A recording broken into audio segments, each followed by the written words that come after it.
हाय बच्चों, कैसे हैं आप सब। सबसे पहले तो आप सभी का स्वागत है। मैं हूं आपका होस्ट, आपका कोच, आपका फ्रेंड धीरेन। ठीक है। हाय नीतू, हाय सिद्धि, हाय Jeetpal Singh.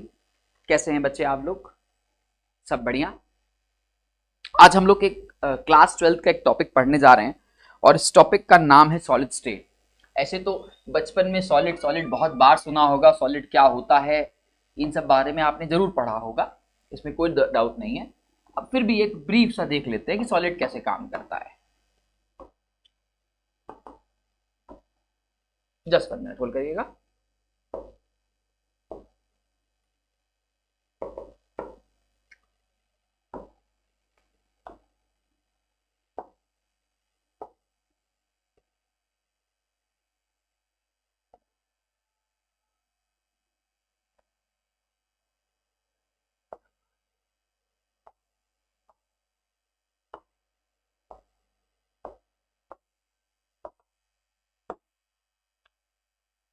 Just bit. Hi hi hi everybody.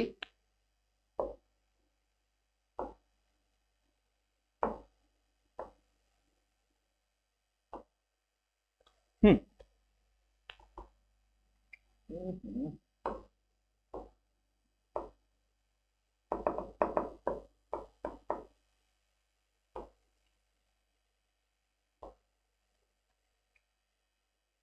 Just 1 minute wait please.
Hi hi hello everyone, sorry for the disturbance my dear. आप सभी का एक बार दोबारा स्वागत है। Sorry for the disturbance. आइए माय डियर, अपन लोग स्टार्ट करने वाले टॉपिक। आज टॉपिक का नाम है सॉलिड स्टेट। ठीक है, चलिए। सबसे पहले तो अगर मैं आपसे पूछूं कि यार ये सॉलिड वर्ड क्या होता है तो कैसे डिफाइन करोगे किसी को? जो बच्चे यहाँ बैठे हैं, जरा आप कोई बच्चा मुझे सॉलिड के बारे में डिफाइन करो कि सॉलिड क्या होता है। क्योंकि मैंने बहुतों के मुंह से पूछ सुना है कि सॉलिड होता है कि फिक्स शेप होती है, फिक्स मास होती है, फिक्स वॉल्यूम होती है। जब मैं किसी से डेफिनेशन पूछता हूँ सॉलिड की तो उन लोग यही सब जवाब देते हैं। तो क्या ये डेफिनेशन एग्जैक्टली सही है? सॉलिड का फिक्स शेप होता है, फिक्स मास होता है, फिक्स वॉल्यूम होता है, क्या ये डेफिनेशन है सॉलिड की? सीरियसली ऐसा आपको लगता है कि इसकी डेफिनेशन है? I don't think so. ठीक है, तो सॉलिड को कैसे डिफाइन करना चाहिए यार? कैसे हम डिफाइन करेंगे सॉलिड एक्चुअली क्या है? देखिए, सही डेफिनेशन अगर मैं सॉलिड के पीछे जाऊं तो ये कुछ ऐसी बात है जैसे एक बार मेरी तबीयत खराब हुई थी और मैं डॉक्टर के पास गया था। मैंने कहा यार डॉक्टर मुझे फीवर है। तो फिर मैंने बातों बातों में पूछा कि डॉक्टर फीवर क्या होता है? तो वो कहते हैं बुखार आता है, फीवर में आपको थोड़ा सिर में दर्द होगा, बॉडी में पेन होगा। हमने कहा अरे पता नहीं क्या पूछ रहे हैं। फिर मैंने पूछा डॉक्टर फीवर क्या है? तो फिर उन्होंने कहा यार बॉडी में पेन होता है, चक्कर आते हैं, खाना आपको अच्छा नहीं लगता। असल में जो हमारे डॉक्टर साहब थे वो मुझे फीवर क्या है नहीं बता रहे थे, फीवर के सिम्टम्स बता रहे थे, फीवर से होने वाले चीजें बता रहे थे, फीवर कैसे कैसे, क्या क्या, कैसे कैसे इम्पैक्ट पड़ेगा। जबकि मैंने एक सीधा सवाल किया था सॉलिड बुखार क्या है। यही सेम सवाल जब हम बच्चों से करते हैं, बहुत बार मैंने बच्चों से पूछा सॉलिड क्या है, तो जवाब देते हैं सॉलिड सर जिसका fix shape, fix mass, fix volume होता है। असल में ये सब चीजें सॉलिड की प्रॉपर्टीज हैं। आपसे डिफाइन करने को कह रहा है भाई, सॉलिड को डिफाइन करो। तो देखो, सॉलिड को डिफाइन करने का सबसे सही तरीका यह है कि अगर आप थोड़े से क्लास 11th की तरफ चले जाओ तो आपने जरूर पढ़ा होगा कि मैटर जो है वो तीन तरह के जनरली होते हैं, ऐसे पांच होते हैं बट मेन तीन होते हैं, एक सॉलिड, एक लिक्विड और एक गैस। ठीक है, जो बेसिक डिफरेंस होता है इनके अंदर वो होता है पार्टिकल्स के अरेंजमेंट का। किसका होता है? पार्टिकल्स के अरेंजमेंट का। कैसे कह सकता हूं, जब आप कभी भी सॉलिड के बारे में बात करोगे तो ये जो पार्टिकल्स होते हैं ये एक फिक्स पैटर्न और एक फिक्स मैनर में होते हैं। किसमें होते हैं दोस्त?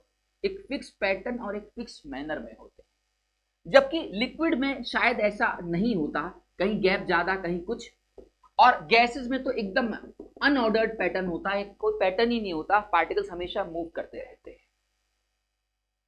तो सही तरीका है अगर मुझे कभी भी सॉलिड को डिफाइन करना हो तो सॉलिड एक ऐसे मैटर का स्टेट ऑफ थर्ड स्टेट है जिसमें पार्टिकल का जो अरेंजमेंट होता है दोस्तों वो एक फिक्स पैटर्न और एक फिक्स मैनर में होता है, जो कि एक रेगुलर इंटरवल ऑफ टाइम पे रिपीट करता रहता है।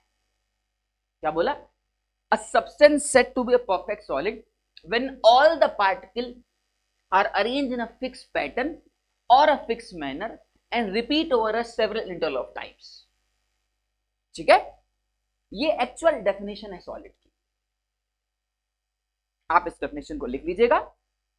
इसके अलावा एक टर्म होता है फिजिक्स में, इसको बोलते हैं ऑसिलेशन।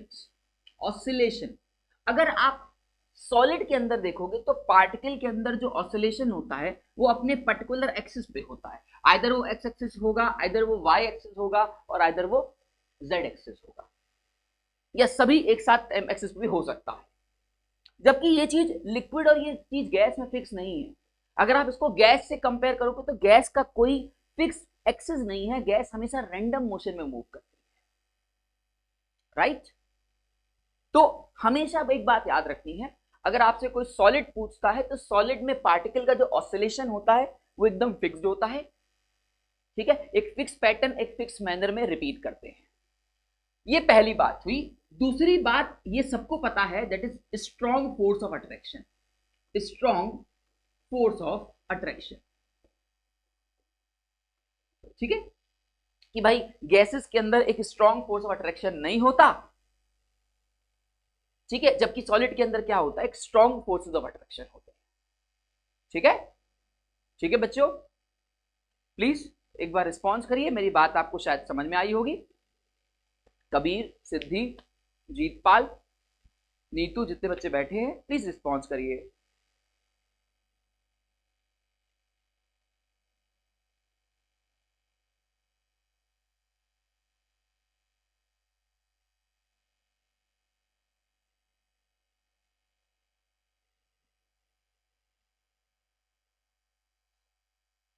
ठीक है, उम्मीद करता हूं कि आपको समझ में आया होगा। तो मैं क्या कहना चाह रहा हूं कि यार सॉलिड क्या है और सॉलिड की प्रॉपर्टीज क्या है, इसमें अंतर है दोस्तों। ठीक है, आज के बाद कोई बोले fix shape, fix mass, fix volume, ये सॉलिड की डेफिनेशन है तो गलत बोल रहा है। उसकी प्रॉपर्टीज है, उसकी कॉन्सिक्वेंसेज है। जबकि असली बात ये है कि पार्टिकल के बीच में एक तो स्ट्रॉन्ग फोर्स होता है, दूसरा पार्टिकल हमेशा एक फिक्स पैटर्न और फिक्स मैनर में अरेंज होते हैं। ठीक है, श्योर शॉट। अब एक बात बताओ कि सॉलिड के अंदर अगर हम थोड़ा सा और डेप्थ में जाएं तो यार ये पेन भी एक सॉलिड है, ये जो मैंने ग्लास पहना है, चश्मा पहना है, वो भी एक सॉलिड है, ये जो मैंने वॉच लगाई है वो भी एक सॉलिड है, यहाँ पे कुछ बॉटल रखी है वो भी एक सॉलिड है। लेकिन सबका अपनी अपनी एक प्रॉपर्टी है। अगर मैं अपने ग्लास को ऐसे पकड़ के तोड़ना चाहूं तो शायद तोड़ सकता हूं, यहीं अगर शायद मैं इसको तोड़ना चाहूं तो इतना आसानी से नहीं टूटेगा। इसका मतलब कहीं ना कहीं सॉलिड को भी हम लोग सब पार्टिकल्स में, सब पार्ट्स में डिवाइड करते हैं। और वो डिवीजन कुछ ऐसा होता है कि नेचर में सॉलिड दो पार्ट में डिवाइड हो जाता है।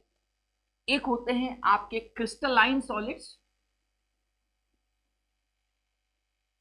और एक हो जाते हैं आपके एमरफस सॉलिड।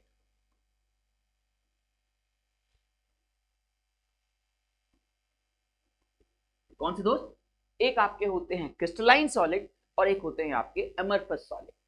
ठीक है, एक छोटा सा एग्जाम्पल अपने माइंड में सेट करके चलते हैं, शायद तुरंत समझ में आ जाएगी। देखो इसका पहले एग्जाम्पल मैं ले रहा हूं डायमंड, और मैं इसका एग्जाम्पल ले रहा हूं ग्रेफाइट। माय डियर, आपने पढ़ा है कि कार्बन के एलोट्रोप्स हैं डायमंड और ग्रेफाइट, लेकिन अगर मैं डायमंड की बात करता हूं तो वो एक हार्ड होता है, आप ऐसे डायमंड को नहीं काट सकते, तोड़ नहीं सकते। लेकिन यही चीज जब तुम ग्रेफाइट की बात करोगे तो ग्रेफाइट हाथ से तोड़ा जा सकता है, कोयला, कार्बन। अब अंतर क्या है? सॉलिड तो डायमंड भी है और सॉलिड तो ग्रेफाइट भी है, तो अंतर इनके इंटरनल पार्टिकल्स के अरेंजमेंट में है। अंतर इनके इंटरनल पार्टिकल के अरेंजमेंट में है। ये बात तो फैक्ट है कि डायमंड के अंदर एक फिक्स पैटर्न और एक फिक्स मैनर है, जबकि ग्रेफाइट के अंदर एक फिक्स पैटर्न और फिक्स मैनर नहीं होगा, इस वजह से ये वीक पड़ जाता होगा। ठीक है ना? तो आइए क्रिस्टलाइन और एमरफस की डेप्थ में जाते हैं। ठीक है, छोटा सा डेप्थ लेते हैं। अगर मैं बात क्रिस्टलाइन को करता हूं तो क्रिस्टलाइन में जो पार्टिकल्स का अरेंजमेंट है वो कुछ ज्यादा ही फिक्स्ड है। इनके बीच में gap almost equal and equal बराबर होंगे। जबकि दोस्तों ये जब बात एमॉर्फस पे आती है, एमॉर्फस पे आती है ये बात जब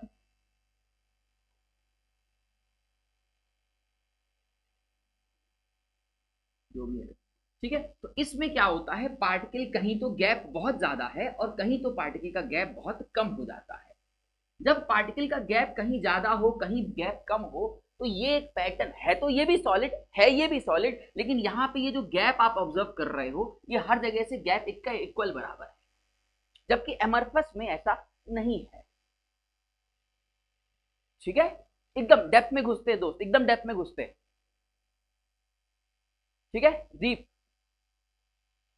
एकदम डेप्थ में घुसते हैं एकदम। ठीक है, तो पार्टिकल के अंदर अगर एक फिक्स पैटर्न, एक फिक्स मैनर, एक रेगुलर इंटरवल ऑफ टाइम में मूव कर रहा है, तो वो हमारा क्या है, क्रिस्टलाइन है। जबकि अगर पार्टिकल के अंदर कहीं गैप ज्यादा है, कहीं गैप कम है, इसका मतलब इसका अरेंजमेंट उतना अच्छा नहीं है जितना किसका है, क्रिस्टलाइन का है।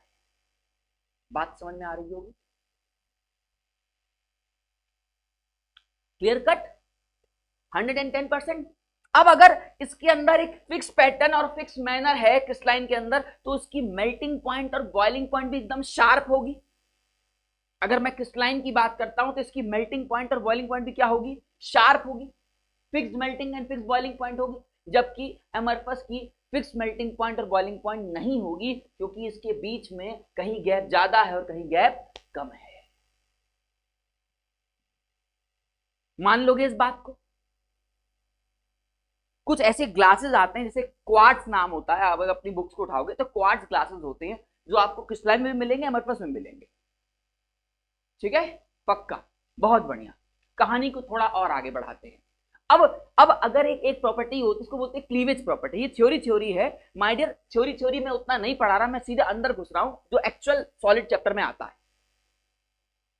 ठीक है, यहां पे बस इतना है कि इसकी जो मेल्टिंग पॉइंट और बॉइलिंग पॉइंट है वो शार्प है, एमॉर्फस की नहीं है। ठीक है, हाय अजय, हाय। ठीक है, इसके अलावा दोस्त इसके अंदर एक क्लीवेज प्रॉपर्टी होती है। क्लीवेज का मतलब होता है उठा के काट दो।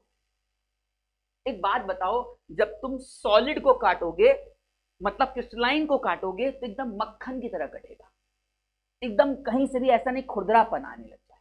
जबकि अगर तुम एमॉर्फस को काटोगे तो कहीं ज्यादा कटेगा, कहीं कम कटेगा, बीच में खुरदरापन पैदा हो जाएगा। फैक्ट है कि नहीं? कारण क्या रहा होगा? फिर वही बात, इसका कारण है कि पार्टिकल क्या है, फिक्स मैनर में है, इसमें पार्टिकल फिक्स मैनर में नहीं है।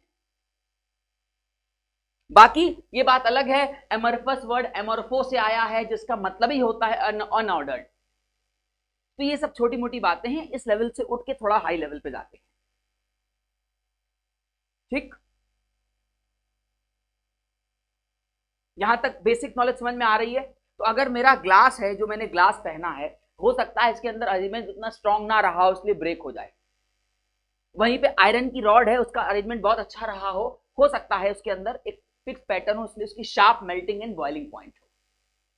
ठीक है दोस्तों, पक्का पक्का से? थैंक यू यार। ठीक है, कहानी को थोड़ा सा आगे बढ़ाता हूं दोस्त। हमारे कोर्स में जो डेप्थ में स्टडी करनी है हमको, वो क्रिस्टलाइन सॉलिड के बारे में करनी है। ठीक है, यहां से एक नए टॉपिक की तरफ जाते हैं। असली टॉपिक अब शुरू होगा, यहां से बहुत इंपॉर्टेंट बात शुरू होगी जो मेन क्रिस्टलाइन के लिए होती है। वो होता है crystal lattice and unit cell. मैं राइटिंग के लिए क्षमा चाहता हूं आप सभी से। क्रिस्टल लैटिस और यूनिट सेल।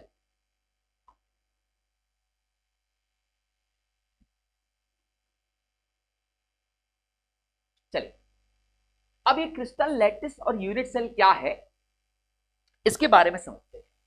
मैं एक छोटा सा डायग्राम बना रहा हूं, 3 डायग्राम बना रहा हूं। आप देखिएगा, आपकी पिक्चर अपने आप क्लियर हो जाएगी। सपोर्ट दीजिएगा बस।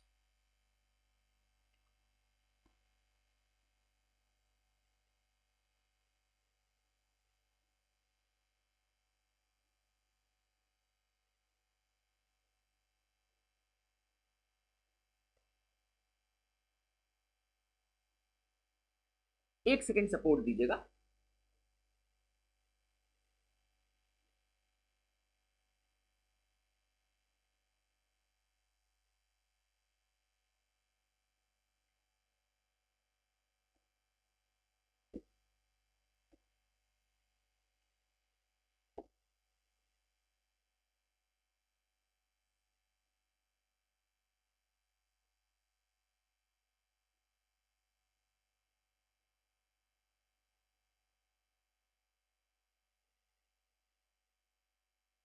बच्चों, गौर फरमाइएगा और इसमें बताइएगा कि इस पूरे 3D स्ट्रक्चर में आपको कितने छोटे छोटे क्यूब दिखाई दे रहे हैं।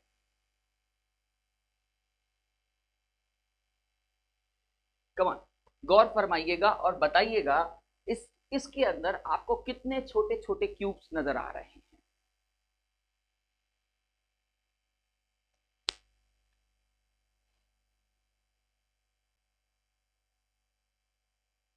देखिए, मेरे हिसाब से यहां पे अगर आप प्लेन में देखोगे तो एक, ये दो, ये तीन, ये चार, ये पांच, ये छह, ये सात और ये आठ। एक 8 क्यूब बने हुए हैं। और इस एक क्यूब को यहां पे मैं अलग कर देता हूं और मैं इस क्यूब की स्टडी करता हूं। मैंने यहां से क्यूब बाहर कर दिया। ठीक, एग्जैक्टली मैंने यहां से एक क्यूब बाहर कर दिया। माय डियर, याद रखिएगा, ये एक पैटर्न अपने आप को बार बार रिपीट कर रहा है, इसलिए इसका नाम होता है क्रिस्टल लैटिस। क्या नाम होता है? Crystal lattice. उस क्रिस्टल लैटिस में से एक क्यूब को उठा के बाहर करो और उस पर काम करना शुरू करो, तो ये आपका कहलाता है यूनिट सेल्स। हम एक नमक के दाने पे काम कर रहे हैं दोस्त। नमक के दाने पे सोचो, ये इतना डेप्थ है टॉपिक। आपने क्या किया? 3D स्ट्रक्चर बनाया, उससे एक बाहर निकाला और उस पर आप काम कर रहे हैं। क्लियर कट है? तो अगर कोई तुमसे पूछता है क्रिस्टल लैटिस और यूनिट सेल में डिफाइन करो, तो यूनिट सेल क्रिस्टल लैटिस का एक हिस्सा है। और क्रिस्टल लैटिस क्या है? एक छोटे छोटे यूनिट्स का रिपीटिंग पैटर्न है। नेचुरल में 3D पैटर्न ये है, उससे हम निकाल के इस पे काम कर रहे हैं। आई होप मेरी बात समझ में आ रही होगी। Sure shot. हमको इस यूनिट सेल के बारे में पढ़ना है, इनके टाइप्स के बारे में पढ़ना है, इसकी इंटरनल नॉलेज डेप्थ में लेनी है।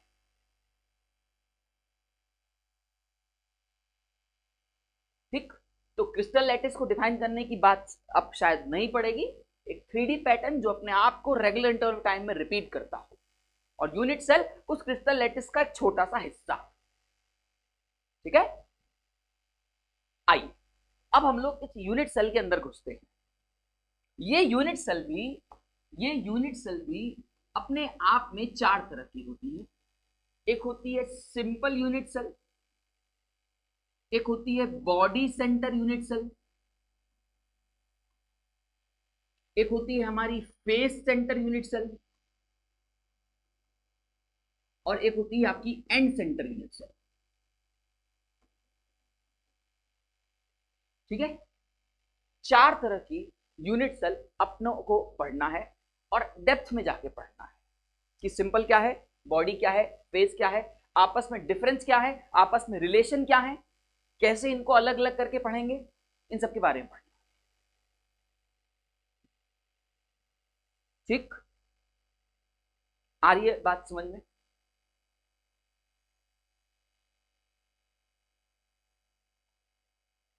चलिए पहले एक ओवरऑल लुक देख लेते हैं कि इन चारों में क्या डिफरेंस है और उसके बाद इन डेप्थ नॉलेज देते हैं। ठीक है,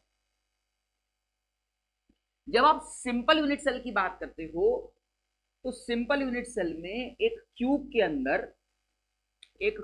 अंदर यहां पे कुछ एटम्स हैं और ये सिर्फ एटम्स उस क्यूब के कॉर्नर में है। किसमें है दोस्त? सिर्फ और सिर्फ कॉर्नर में है, इसके अलावा और कहीं नहीं। ये हमारा सिंपल की कहानी हो गई। ठीक है, बॉडी की बात करते हैं, अभी डेप्थ में जा रहे हैं, डेप्थ में जाते हैं अभी, कि आपके कॉर्नर में तो होंगे ही होंगे, ये एटम आपके कॉर्नर में तो होंगे ही होंगे, इस कॉर्नर के साथ साथ बॉडी के एक सेंटर पे भी होंगे, एग्जैक्टली कमरे के बीच में। या आप कमरा, अपने कमरे में बैठे हैं, वहां देखिए आपको 8 कोने नजर आएंगे, उन कमरों के बीच में चले जाइए। ठीक, क्लियर कट? तो that is known as body centre. Short level को हल्का सा बढ़ाते हैं, अब आती है फेस के लिए। जब बात फेस सेंटर पे आती है, तो कोनों में तो होते ही होते हैं, क्यूब के कोनों में तो आपको मिलेंगे ही मिलेंगे, इसमें कोई डाउट नहीं है।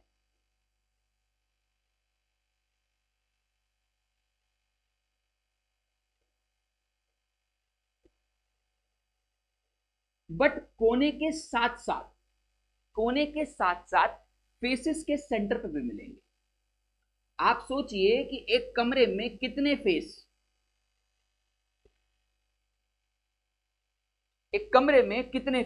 अगर आप अपने कमरे में खड़े रहिए तो फ्रंट वाला, back, left, right, top and bottom, total मिला के आपको 6 फेसेस नजर आने वाले हैं।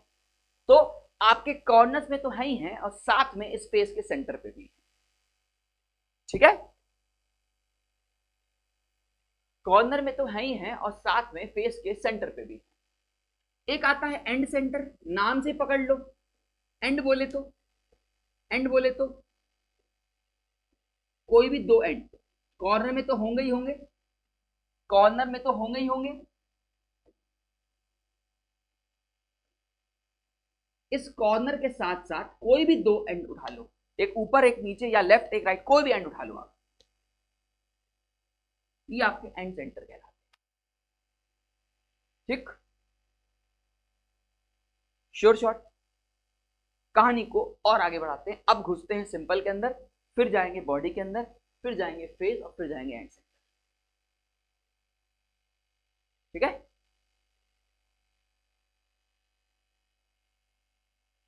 आइए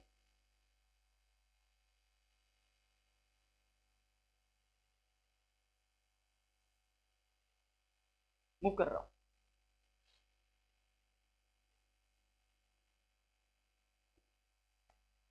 सबसे पहले बात करेंगे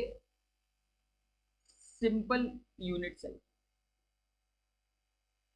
ठीक है, अच्छा, इसको बताने के लिए एक बात आपको और भी बता दूं कि एक क्यूब के अंदर, अगर मैं इसको पूरी तरह क्यूब मान रहा हूं, तो इसमें जो ये ए है, लेंथ ब्रेथ और हाइट है, आप इसको सबको सेम मानेंगे। मतलब अगर ए इज इक्वल टू बी बराबर सी, और अगर आप एंगल्स की बात करेंगे तो लेट सपोज करिए अल्फा, बीटा और ये गामा, तो अल्फा बराबर बीटा बराबर gamma must be equal to 90 degree, तभी जाके एक परफेक्ट क्यूब बनता है। ठीक है, हाँ, नोट प्रोवाइड हो जाएंगे दोस्त। ठीक है, आप हमारी विद्या कुल की ऐप पे भी आएंगे तो वहां पे आपको नोट्स मिल जाएंगे इसके। ठीक है अमित। तो इसमें a बराबर b बराबर c होता है और a अल्फा बराबर बीटा बराबर गामा होता है। ये एक नेचुरल क्यूब की प्रॉपर्टी है, हर क्यूब में ऐसा होगा तो होगा। ठीक है। दूसरी बात, क्यूब के अंदर एक खासियत और समझिए कि एक क्यूब के अंदर, इस सिंपल के जाने से पहले की बात है जो मुझे जरूरत पड़ेगी। ठीक है। एक क्यूब के अंदर अगर आप बात करते हो कॉर्नर्स की तो आपको 8 कॉर्नर मिलने वाले हैं। ठीक है। फेसेस की बात करोगे दोस्त, कितने मिलेंगे? 6 फेसेस मिलेंगे। ठीक है। एजेस की बात करोगे तो कितने मिलेंगे? आपको 12 एजेस मिलेंगे। ये सब न्यूमेरिकल करने के दौरान हमें काम आएगा। एजेस किसको बोलते हैं पता है ना? ये एजेस हैं, ये है आपका एज, ये सब एजेस हैं। ऐसे आप इनको गिनोगे तो कितनी एजेस मिलेंगी? 12 एजेस मिलेंगी। ठीक है। हाँ भाई करेंगे अमित, करेंगे। आप अगर आप हमारे ऐप को डाउनलोड कर रहे हो तो वहां आपको मिल जाएगा। ठीक। कॉर्नर्स कितने हैं? 8। फेसेस कितने हैं? 6। एजेस कितने हैं? 12। ठीक है। अच्छा, इसको बोलते हैं फेस डायगनल। क्या बुलाते हैं इसको? Face diagonal. अगर मान लो ये ए और सी है तो this A C is known as face का डायगनल। फेस समझते हो ना? और डायगनल खींच दोगे, this known as face diagonal. एक फेस में 2 डायगनल बन सकते हैं। देखो, एक ये और एक ये, एक इधर वाला एक इधर वाला। मतलब एक आपका, इसको डी ले लेते हैं, इसको बी ले लेते हैं। एक आपका ए सी बन सकता है और एक आपका बी डी बन सकता है। मतलब 2 डायगनल पॉसिबल। राइट। अगर एक फेस में 2 डायगनल है तो 6 फेस में कितने डायगनल हो जाएंगे? Face diagonal. Answer is 12। Right. तो यहां पे जो फेस डायगनल की बात आएगी वो कितनी आएगी दोस्त? 12। ठीक है। ये छोटी मोटी चीजें हैं, आपको ये काम आएंगी न्यूमेरिकल करने के दौरान। When you solve the numerical आप इसके मजे लीजिएगा। राइट। ये बातें क्रिस्टल क्लियर है। Face diagonal 12, corner 8, face 6, edge 12 आपको मिलने वाली है। ठीक। इसके अलावा एक होता है बॉडी डायगनल। बॉडी डायगनल कुछ ऐसा दिखता है। मान लेते हैं एक लाइन ये है और यहां पे कोई ई पॉइंट ले लो, ये बॉडी डायगनल होता है। ये मतलब एक कोने से लेकर दूसरे कोने पे, इसको बोलते हैं बॉडी का डायगनल, ऐसा कोना। ठीक है। अब आपके पास ऐसे 4, टोटल मिला के 8 कोने हैं। ठीक है। ऐसे कितने हैं आपके पास? 8 कोने। अब अगर आप इन 8 कोनों को बॉडी डायगनल की तरफ देखना चाहोगे तो पेयर बनाओगे। ठीक है। आप मुझे बताओ कितने बॉडी डायगनल्स होंगे? कितने बॉडी डायगनल्स होंगे?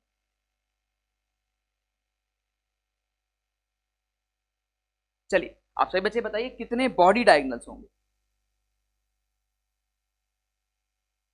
हमारे पास 8 कॉर्नर हैं।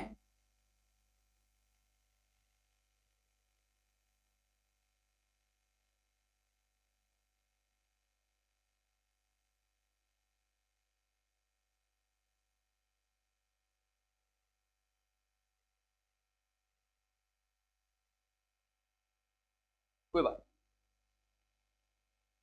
देखिए 4 बॉडी डायगनल्स कवर करेगा। ठीक है ना भाई? 8 कॉर्नर हैं, एक कॉर्नर पे 2 का पेयर बना लीजिएगा। ठीक है। तो ये सारी बातें आपके नॉलेज में होनी चाहिए, जितनी बातें मैंने आपको बताई हैं। अब यहां से शुरू करते हैं, सिंपल यूनिट सेल की बात करते हैं। ठीक है।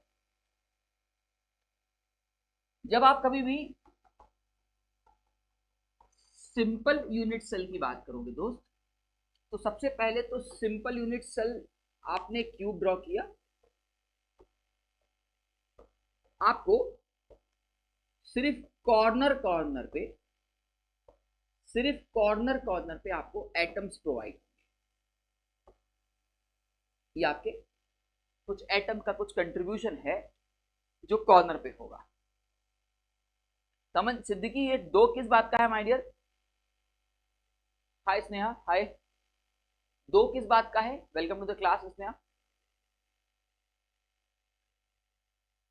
दो कैसे हो जाएगा दोस्त? चार होगा ना, अगर आप बॉडी डायगोनल लिखना चाह रहे हो तो। 8 कॉर्नर्स है ना, एक कॉर्नर में दो, ठीक है। हाँ, ये अपने सिंपल क्यूब है। अब इस सिंपल क्यूब की कुछ छोटी मोटी बातें जो आपको शायद पता भी होंगी और नहीं पता है तो आप सीख लो। सिंपल क्यूबिक सेल में एक कॉर्नर पे जो कंट्रीब्यूशन होता है, एक कॉर्नर पे जो कंट्रीब्यूशन होता है, ये कंट्रीब्यूशन हमारा 1/8 का होता है। अब ये ऐसे नहीं कि उठा लिया और 1/8 बोल दिया, ऐसा नहीं था, ऐसा नहीं था। असल में ये वो 3D क्यूब है जो हमने बनाया था अभी थोड़ी देर पहले आपका। ये हमारा वो एक 3D यूनिट सेल है जो भी मैंने आपके साथ बनाया था।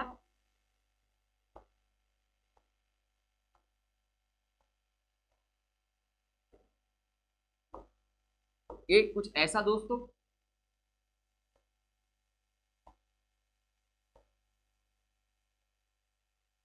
ठीक है। ये हमारा एक 3D क्यूब था। कहां से 1/8 आया, क्यों 1/8 आया? तो देखो, आप इमेजिन करो दोस्त कि आपके पास एक बॉल थी और आपने इस बॉल को उठा के यहां रखा था, एक बीच में, राइट। अब ये पूरी बॉल, एक पूरी बॉल इस 8 यूनिट सेल से शेयर कर रही है। तो अगर आप इसको उठा के अलग कर दोगे, और जब अलग करोगे तो कोई ना कोई तो एक क्यूब बन जाएगा और क्यूब का ये कॉर्नर बन जाएगा।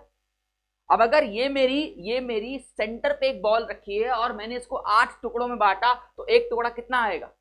1/8 आएगा कि नहीं आएगा? बात समझ में आ रहा है? तो ये जो 1/8 बोलते हैं ना, ये 1/8 ऐसे नहीं बोल देते हैं। अब लोग पढ़ाते हैं कि बेटा 8 कोने हैं तो एक कोने पे 1/8। अबे क्या चल रहा है भाई? एक यूनिट सेल को पढ़ाओगे? असल में आप किस पे बैठे हो? आप तो 3D में बैठे हो ना यार। आप तो क्रिस्टल लैटिस की कहानी पढ़ रहे हो ना। वो तो आप यूनिट सेल में कन्वर्ट कर रहे हो उसको। हो तो आप क्रिस्टल लैटिस के अंदर ही ना। नमक का स्ट्रक्चर बदल जाएगा क्या? नहीं ना। बात समझो इस बात को। ये जो रटते हैं लोग, ये 1/8 है, ये 1/8 कहां से आया ये सोचो। ये 1/8 एक 3D क्रिस्टल से आया है। एक 3D क्रिस्टल के सेंटर पे बॉल रखी थी, उसके बाद मैंने उसको 8 टुकड़ों में बांट दिया, अलग अलग कर दिया, तो एक टुकड़े का हिस्सा 1/8 आया है। Clear cut? श्योर? बढ़े आगे। ये बात याद रखना, ये काम आएगा बहुत, ये बनाना सीख भी लो आप लोग।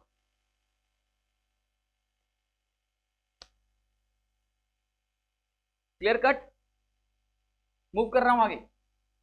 तो आज के बाद कोई ये नहीं बोलेगा कि कॉर्नर पे कंट्रीब्यूशन 1/8 इस वजह से है कि 8 कोने हैं तो एक कोने पे 1/8, ये सब नहीं बोलोगे। सही तरीका है, क्रिस्टल लैटिस पे जाओगे, क्रिस्टल लैटिस पे रिपीटिशन पैटर्न से उठाओगे, वहां से कंट्रीब्यूशन देखोगे कि हाँ यार, अगर मैं तोड़ता हूं तो ये 1/8 है। असल में यूनिट सेल, ये जिस पे मैं सर्कल कर रहा हूं, ये भी अपने आप में किसी ना किसी क्यूब का सेंटर है। ये जिसकी मैं बात कर रहा हूं, ये भी कहीं ना कहीं सेंटर है। अब आप इसको देखने का फ्रेम है, आप इसको यूनिट सेल में देखोगे तो आपको लगेगा कॉर्नर है, लेकिन अगर इसको 3D में देखोगे तो है सेंटर। यार जरूरी थोड़ी ना इतना हो, ये और भी तो आगे बढ़ाया जा सकता है ना यार। मेरी बात पल्ले पड़ रही है? इसको मैं तो और बढ़ा सकता हूं ना फ्यूचर में। तो है तो कहीं ना कहीं एक सेंटर ही ना। ये तो बस ठीक है, आप एक यूनिट सेल पे काम कर रहे हो तो उसको आप कॉर्नर बुला रहे हो। Clear cut? हम्बल रिक्वेस्ट है, प्लीज। आप एक यूनिट सेल पे होते हो, लेकिन आपको काम हमेशा क्रिस्टल यूनिट सेल पे करना है, 3D पे करना है, नहीं तो आपका सवाल हमेशा रॉन्ग होगा। चलो आओ। अब हम अगर इस यूनिट सेल की बात कर रहे हैं, है इस 3D क्रिस्टल से, इसको रब कर रहा हूं, तो यहां पे कंट्रीब्यूशन हमारा को कितना मिल रहा है? 1/8 मिल रहा है। अब अगर एक सिंगल यूनिट सेल की बात करें, तो अब हमारे पास कह सकता हूं कि जो एटम कंट्रीब्यूशन है,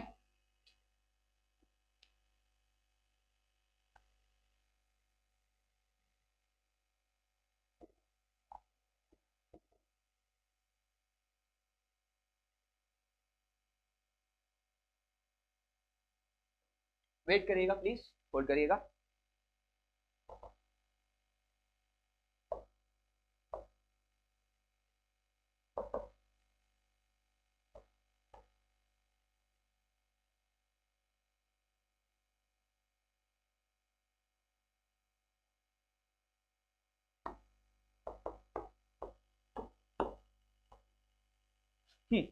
सॉरी,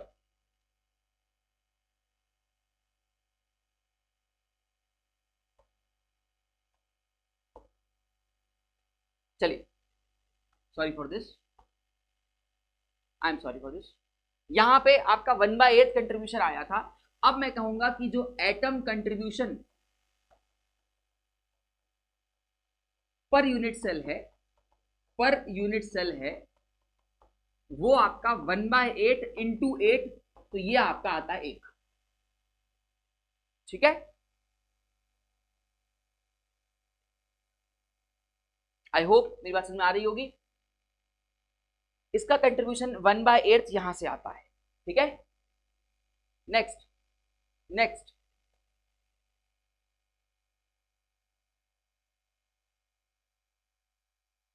नेक्स्ट बात,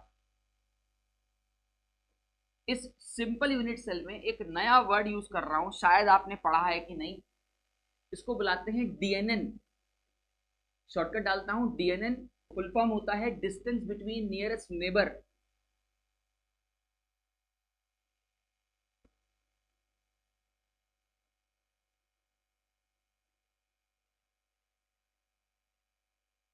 क्या बुलाते हैं? डीएनएन और distance between nearest neighbour. JEE में इस पे सवाल पूछा जा चुका है। ठीक, अभी क्या होता है डिस्टेंस बिटवीन नियरेस्ट नेबर? देखो ऐसा है, इसको बहुत सिंपल लैंग्वेज में समझो। मेरे घर से जो मेरा पहला पड़ोसी है वो कितनी दूरी पे है, और मेरे ही घर से मेरा दूसरा जो पड़ोसी है वो कितनी दूरी पे है, वो उसका डिस्टेंस बिटवीन नियरेस्ट नेबर कहलाता है। मेरे घर से मेरा पड़ोसी कितनी दूरी पे है, पहला पॉइंट, और मेरे घर से दूसरा पड़ोसी भी कितनी दूरी पे है। तो अगर जो पहला पड़ोसी है उसको मैं बोलूंगा डीएनएन फर्स्ट। ठीक है, क्या बुलाऊंगा? DNN first. अभी आते हैं कोऑर्डिनेशन नंबर पे, अभी आते हैं कोऑर्डिनेशन नंबर पे। ठीक है, उसको क्या बुलाऊंगा? DNN first. मेरे घर से दूसरा पड़ोसी कितनी दूर पे है, तो उसको बुलाएंगे डीएनएन सेकंड। मेरे घर से तीसरा पड़ोसी कितनी दूर पे है, तो उसको बुलाएंगे DNN third, and so on. आप लोग क्या करोगे, सिंपल यूनिट सेल जिसकी मैं बात कर रहा हूं, हम लोग इसमें डीएनएन निकालेंगे। आप कमेंट बॉक्स में सपोर्ट दीजिएगा मुझे कि डीएनएन फर्स्ट क्या होगा, डीएनएन सेकंड क्या होगा, और डीएनएन थर्ड क्या होगा। सपोर्ट दीजिएगा प्लीज। आइए आइए, मैं इसके रिस्पेक्ट में चेक कर रहा हूं। चलिए, इसके रिस्पेक्ट में मैं चेक कर रहा हूं डीएनए।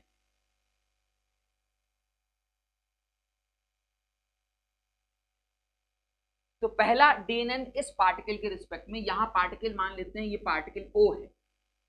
इस पार्टिकल के आगे पीछे, आगे ऊपर नीचे कितने पार्टिकल हैं जो कि इक्वल डिस्टेंस पे हैं इसी क्यूब के अंदर?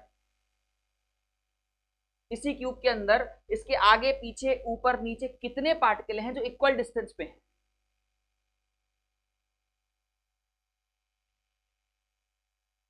पीछे वाला भाई एक ये हो जाएगा, इसके बराबर एक नंबर कर देते हैं 1 और ये 2। ठीक है, और अगर आप और जाना चाहते हो, अगर आप और जाना चाहते हो तो कुछ ऐसे चले जाओ। देखो, इसके इधर भी चले जाओ, फिर तुम इसके इधर भी चले जाओ, फिर तुम इसके इधर भी चले जाओ। ठीक है, इस पार्टिकल के कितने पार्टिकल जो हैं इसके इक्वल डिस्टेंस पे? 1 2, यहां 3, यहां 4, यहां 5 और यहां 6। ये ऐसे 6 पार्टिकल है जो जो इसके बराबर में है। अच्छा, क्यूब के अंदर बात करो तो एकदम सिद्दीकी सही बोल रहा है, 3 पार्टिकल। ठीक है, अगर क्यूब के अंदर ही रहते हो तो 3 पार्टिकल हैं, और 3D में सोचते हो तो 6 पार्टिकल। राइट, तो अभी हम अगर क्यूब के अंदर बात करते हैं तो 3 पार्टिकल इसके डिस्टेंस पे हैं, और डिस्टेंस अगर ये मान के चलते हैं ये ए है। क्या है इनका डिस्टेंस? मान के चलते हैं क्या है? ए है। आई होप मेरी बात समझ में आ रही हो। तो जो हमारा डीएनएन फर्स्ट कहलाएगा वो कहलाएगा ए। ठीक, जो मेरा डीएनएन फर्स्ट कहलाएगा वो कहलाएगा ए। बात सभी बच्चे को समझ में आई? प्लीज जितने बैठे हैं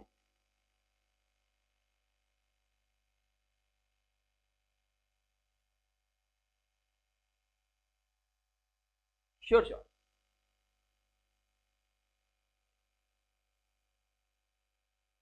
अब यहां से हम डेन एंड सेकंड की तैयारी कर रहे हैं, पहले फालतू चीज हटा देते हैं so that then and second की तैयारी करना आसान हो जाए।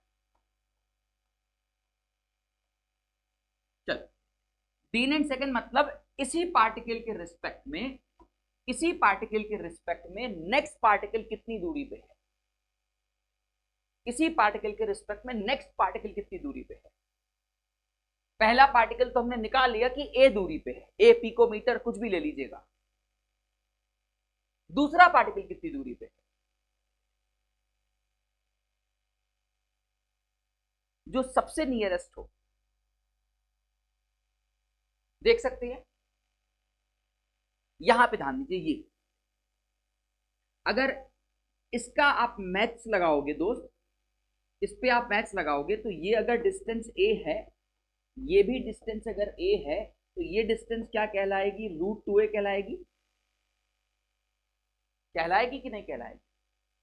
अगर पहला वाला ए पिकोमीटर है तो जो DNN2 होगा नेक्स्ट इसी के रिस्पेक्ट में, वो क्या होगा, √2a होगा।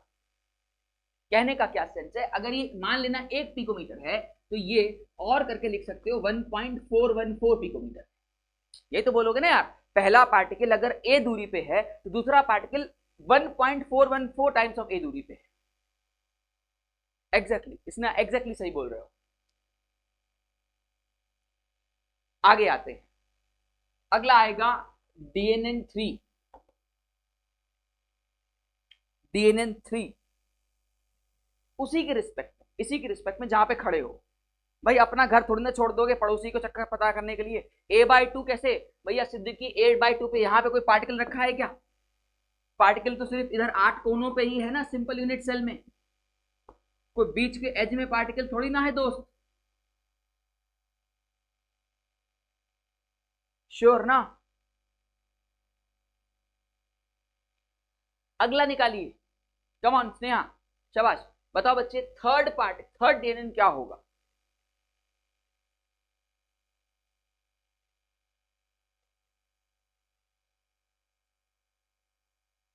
इसी पार्टिकल के रिस्पेक्ट में अगला पार्टिकल कितनी दूरी पे होगा। तो देखिए, मैं इसको हटा देता हूं पहले, हमारा आसान हो जाएगा डायग्राम बनाना। इसको मैं रब कर दे रहा हूं।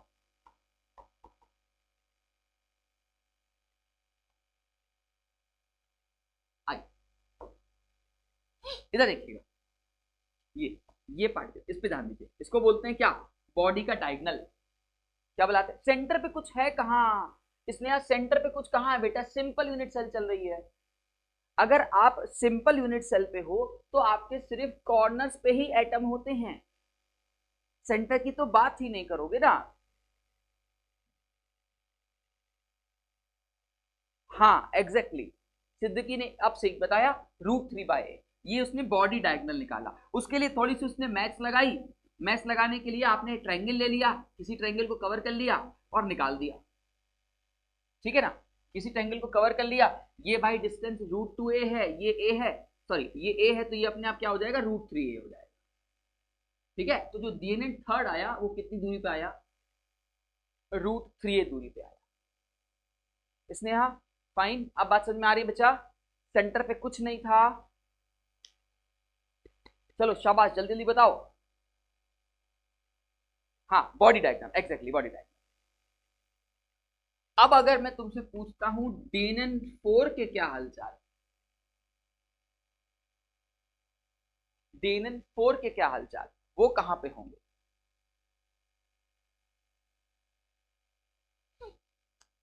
मैं फालतू चीज रब कर दे रहा हूं, ओवरलैप ना करे वो। Oops,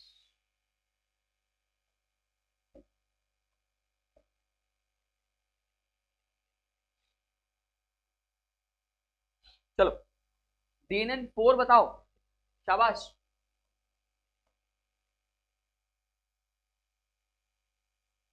DNN4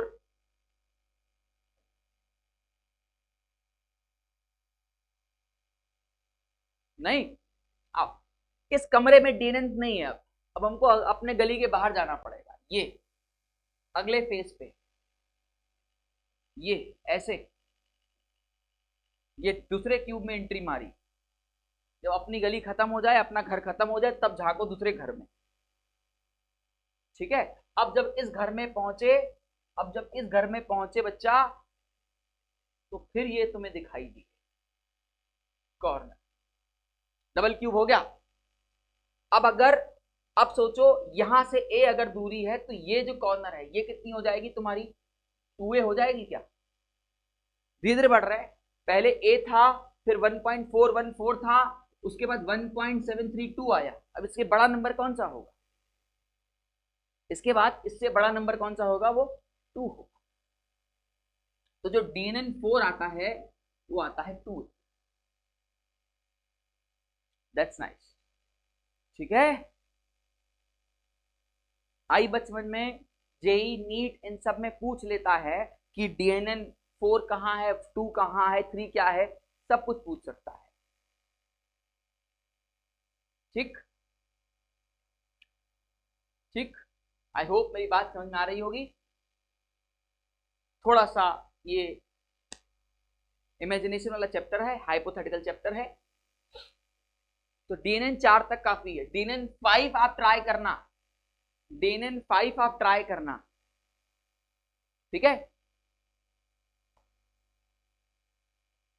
okay. नेक्स्ट बात, नेक्स्ट बात, सिंपल यूनिट सेल में coordination number, simple unit cell में कोऑर्डिनेशन नंबर।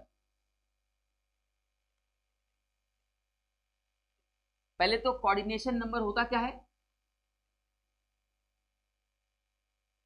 एक पार्टिकल से उसके आगे पीछे ऊपर नीचे दाएं बाएं कितने पार्टिकल इक्वल डिस्टेंस पे कनेक्टेड हैं, वो उसका कोऑर्डिनेशन नंबर कहलाता है। The number of particle attach to the nearest particle in equal distance, equal दूरी पे कितने पार्टिकल कनेक्टेड हैं, उसका कोऑर्डिनेशन नंबर कहलाता है। In the 3D pattern, not in the particular unit cell. I am repeating, in the 3D pattern, not in the particular unit cell.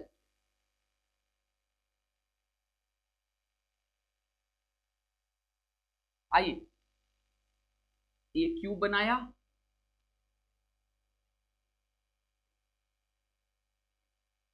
मान लेते हैं ये क्यूब के इसके रिस्पेक्ट में मैं चेक कर रहा हूं कोऑर्डिनेशन नंबर, जो कि इसके इक्वल डिस्टेंस पे होंगे। कोई ट्राई करना चाहेगा?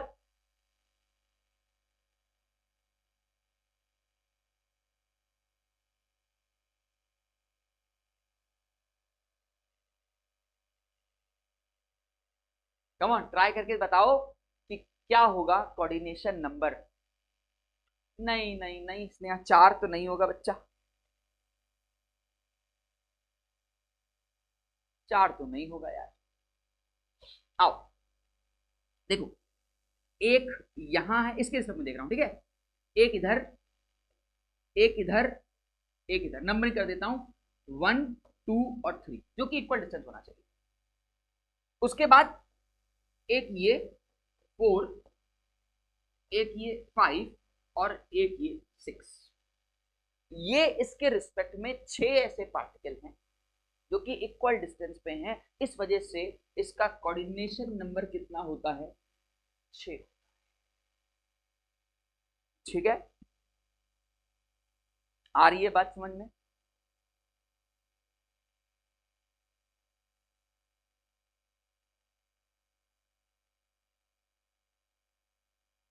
और ये जो आप यूनिट सेल पढ़ रहे हो ना, सिंपल यूनिट सेल, ये 3D सेल है। रियलिटी में पढ़ाने के लिए सबसे पहले 1D पढ़ोगे, फिर 2D पढ़ोगे और फिर 3D पढ़ते हो। ये तो ठीक है, आप डायरेक्ट यहां पढ़ रहे हो, लेकिन एक मन में सवाल ये भी आ सकता है कि सर ये जो आया है ये कहां से आया है, ये जो सिंपल यूनिट सेल बना है ये कहां से बना है? तो ये 1D से होते हुए 2D और 2D से होते हुए 3D। ये आप फ्यूचर क्लासेस में पढ़ोगे इसको। उम्मीद करता हूं कि अभी ये मेरी बात आपको समझ में आ रही हो। ठीक, नेक्स्ट, जो काम हमने सिंपल यूनिट सेल के लिए किया, अच्छा अब इसमें एक रेडियस का भी टॉपिक देख लेते हैं। अगर मान लो एक पार्टिकल ये है, एक ये है, तो ये अगर पूरा डिस्टेंस ए है तो बहुत छोटी सी मैच है, ये r और ये r, तो a जो होगा किसके बराबर होगा, 2r के बराबर होगा, या r कहूं तो क्या हो जाएगा, a/2 हो जाएगा। ठीक है, हाय। तो ये छोटी मोटी नॉलेज जो आपके कोर्स में आपके काम आएगी for the simple unit cell. बाकी एक टॉपिक है पैकिंग एफिशिएंसी, दैट इज 52.4% होती है, अभी इसको डिस्कस हम बाद में करेंगे। वो पहले वॉइड्स पढ़ाऊंगा फिर उसके बाद करूंगा, अभी बस बेसिक नॉलेज। यही काम हम लोग बॉडी सेंटर के लिए करने वाले हैं और यही काम हम लोग फेस के लिए करने वाले हैं। ठीक है, आइए आइए चलिए पहले हेड डाल दीजिए फेस सेंटर के लिए।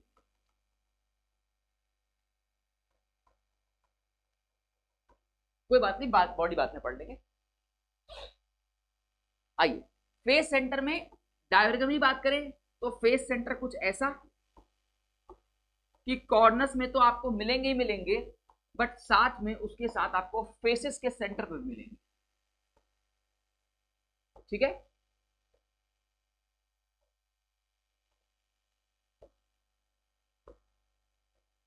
ये आपके फेसेस के सेंटर पे मिलेंगे, 6 फेस के सेंटर में रहेंगे। ठीक है,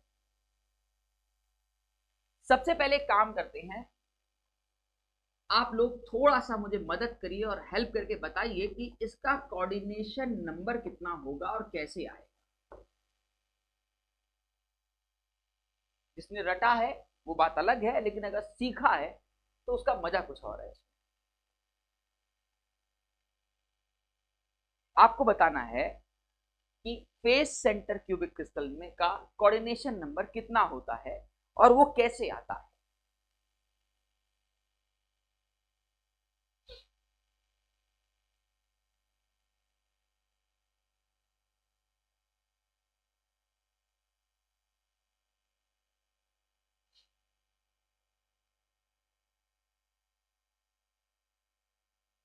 आई कोई बात नहीं, समझते हैं इसको। किसी बच्चे को आंसर आता होगा तो प्लीज कमेंट बॉक्स में मार दीजिएगा। बहुत इंपॉर्टेंट बात बताने जा रहा हूं, बहुत इंपॉर्टेंट।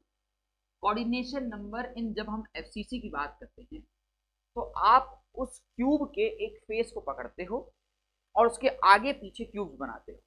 ध्यान सुनिएगा, मान लीजिएगा कि ये मेरा कोई एक क्यूब है और इस क्यूब का एक ये सेंटर है। क्यूब का एक फेस बाहर कर दिया और उसका ये फेस सेंटर। ठीक है, इस क्यूब के बगल में भी एक क्यूब होगा, इस क्यूब के इधर भी एक क्यूब होगा कोई और फेस के साथ, इस क्यूब के इधर भी कोई एक क्यूब होगा इस फेस के साथ। इसकी ये 4 सेंटर इस एक्सिस पे। ठीक है, हाँ एग्जैक्टली। आओ देखते हैं 12 कैसे, आओ देखते हैं 12 कैसे। और जब तक मैं लिख रहा हूं तुम ये बताओ कि आपस में दूरी कितनी होगी। इसमें जब तक मैं डायग्राम बना रहा हूं आप मुझे ये बताइएगा, 12 तो ठीक, उसके बाद आपस में दूरी कितनी। 4 इस फेस में मिलेंगे और 4 आपको इस फेस में मिलेंगे। देखिए एक फेस ये जा रहा है और एक फेस ये जा रहा है। लॉजिकली सोचिएगा, एक फेस ये जा रहा है और एक फेस ये जा रहा है। जो आपका ये फेस होगा इसमें 4 आपको और दिखाई देंगे। ठीक है, कुछ ऐसे,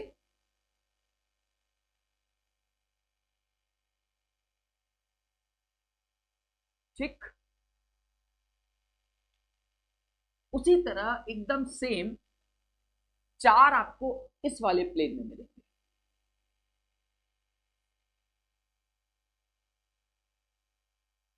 मुझे पता है ये डायग्राम आप लोग के लिए थोड़ा सा कॉम्प्लिकेटेड हो सकता है, लेकिन सही तरीका यही, समझिएगा। 4 आपको ये वाले प्लेन में मिले, मान लीजिए एक्स वाई प्लेन में 1 2 3 4। 4 आपको ये वाले प्लेन में मिले, वाईजेड प्लेन में एक, इसमें 1 2 3 4। और 4 आपको एक्जेक्ट प्लेन में मिले 1 2 3 4। आई होप मेरी बात समझ में आ रही होगी, हवा हवा वाली। ठीक है, एक्स वाई के रिस्पेक्ट में कितने हैं? 4। वाई जेड के रिस्पेक्ट में कितने हैं? 4। और एक्स जेड के रिस्पेक्ट में कितने हैं? 4। और इसलिए इसको बोलते हैं 12। रटना नहीं था, समझने के लिए कहा था। और इन इन सभी का एक भाई साहब कॉमन होगा, वो कॉमन कुछ यहां बना ले, यहां पे कॉमन होगा ये रेड कलर वाला जो एकदम सेंटर के रिस्पेक्ट में होगा। अब इसके रिस्पेक्ट में डिस्टेंस नाप लो, इसके रिस्पेक्ट में डिस्टेंस नाप लो। ठीक, इसके रिस्पेक्ट में डिस्टेंस नापो। तो आपको देखो ये जो डिस्टेंस आएगा है तो फेस और इधर कॉर्नर, तो ये हमारा, अगर मैं मेरा फेस डायगोनल की बात करता हूं, ये मेरा अगर फेस डायगोनल है तो पूरा अगर √2a होता है तो उसका आधा मार दे क्या? डन। ये पूरा अगर √2 है तो उसका आधा ले ले क्या? तो इसका each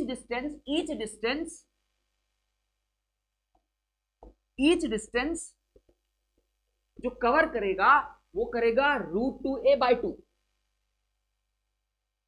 clear cut, sure shot. ये बात आपको पता होनी चाहिए कि इनके बीच में जो डिस्टेंस दूरी होती है वो भी पूछा जाता है, वो होता है √2a/2। ओके, बहुत इंपॉर्टेंट बात थी।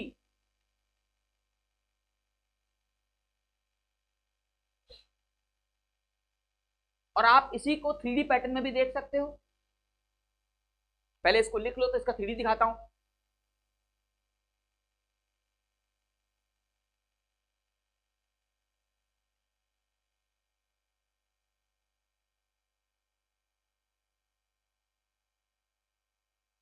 आओ,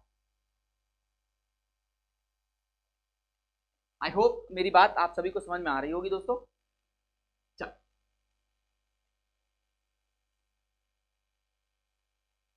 ये चीज वही तो है जो तब से हम लोग पढ़ते हैं 3D पैटर्न में। मैं बार बार बोल रहा हूं 3D पैटर्न को पढ़ना है, ये वही चीज है यार।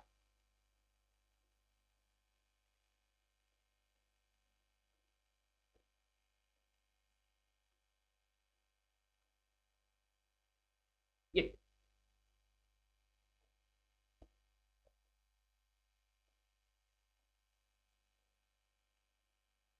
इसमें इसमें कोई अंतर नहीं है, इसमें और उसमें कोई अंतर नहीं है, बस बनाने का ढंग है। इसको मैंने अलग करके यहां पढ़ाया है वही चीज। यहां का एकदम सेंटर, ये वाला मेरा एकदम सेंटर है, देख सकते हो। एक ये प्लेन दिख रहा है, एक ये प्लेन दिख रहा है, एक ये प्लेन दिख रहा है। आओ उसको ओवरलैप कलर कर देते हैं। एक प्लेन देखो ये वाला दिख रहा है ब्लू कलर से, इसको मैं ब्लू कर दे रहा हूं। ठीक है, ओके। एक आपको इधर से दिख रहा है व्हाइट कलर का, ये आपको व्हाइट दिख रहा होगा। ठीक है, और एक आपको ये येलो दिख रहा होगा, ये वाला थोड़ा सा ओवरलैप्ड हो गया, बट कोई बात नहीं, आपको समझ में जरूर आया होगा। ये और चीज कुछ नहीं है, नई चीज नहीं है, सब सेम है। बस आपको इतना नॉलेज होनी चाहिए कि आप हमेशा 3D में होते हो, काम आप 2D पे करते हो। आपको हमेशा क्रिस्टल लैटिस के लिए पढ़ना होता है, यूनिट सेल छोटा सा हिस्सा है। ठीक, आई होप मेरी बात आप सभी को समझ में आ रही होगी। कोऑर्डिनेशन नंबर एफसीसी के लिए 12 कैसे, नेक्स्ट टाइम पे इसी कोऑर्डिनेशन नंबर को के साथ हम लोग इसका डीएनएन निकालेंगे और हम देखेंगे कि इसका डीएनएन कैसे होता है, कैसे इसके डीएनएन पे हम लोग काम करेंगे। आप मुझे बताइएगा, जेई का क्वेश्चन है कि what is the DNN for the FCC. ठीक है, एकदम यही चीज जो हमने एफसीसी के लिए किया है वही बीसीसी के लिए करेंगे और वही एंड सेंटर के लिए करेंगे। ठीक, इसके बाद अपन लोग वॉइड्स पे जाएंगे, समझेंगे ऑक्टा मतलब क्या होता है, टेट्रा मतलब क्या होता है। रट तो सब लोग लिखते हैं ऑक्टाहेड्रल वॉइड, ऑक्टा का मतलब नहीं पता होगा, क्यों ऑक्टाहेड्रल वॉइड को ऑक्टा बुलाया जाता है, ये सब जानेंगे। ठीक, आज के लिए इतनी बातें आप लोग याद रखिएगा। Thank you, have a nice day.